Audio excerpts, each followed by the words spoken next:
ano passado nós estamos aqui na Ancaba, com um pouco mais chiquito, trecho em pico ainda delegação de Batatá. Nessa hora nós fazemos uma amistade com o organizador, com a Future Star Baseball Academy. E na confirmar nós que riba 1.350 pessoas como delegação, riba 40 equipos, de quantidade de idade, UGS2, UGS4, UGS6, UGS9. E agora nós vamos mirar resultado de trabalho grande.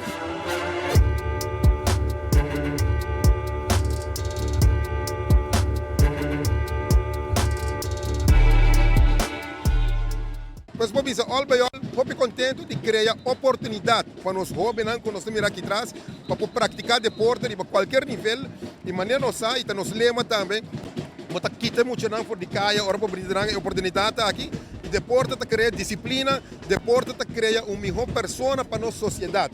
O hobby, prazer e amor e paixão para deporte, nós estamos dando nosso suporte na tipo de evento na cena. Dit traject was iets makkelijker dan de vorige.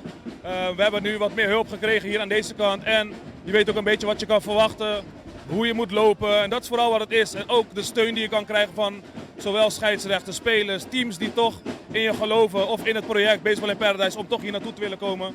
Om wat we hebben gedaan voor het eiland, dat het nog een keer terug is gekomen. Het is nu het grote teruggekomen.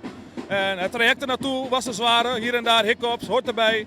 Maar wij blijven altijd doorgaan voor de jeugd die hier is. Ja, klopt. We zouden nog meer teams hebben. Sommigen zaten met visum, zodat ze niet konden komen. Last minute. Wij doen elke jaar ons best om het de grootste toernooi te maken uit het Caribbean. Alles is groter geworden. Meer scouts, meer teams, meer hulp. We kunnen nog meer hulp gebruiken. Want als je om je heen kijkt en we spelen op 7 locaties, het is iets moois voor het hele eiland. En dat willen we elk jaar weer neer gaan zetten. Ja, zodra Baseball in Paradise 2 afgelopen is, gaan we gelijk door naar Baseball in Paradise 3. Je moet vroeger beginnen om alles goed neer te kunnen zetten. Om de fouten van dit jaar weer eruit te halen. Naar volgend jaar dat het alleen maar beter wordt. Zodat het een lopend proces wordt waarin het automatisme gaat worden voor iedereen. En voor de Antillen. Dat ze gewoon weten, oktober moeten wij in Baseball in Paradise zijn. Dat is de bedoeling.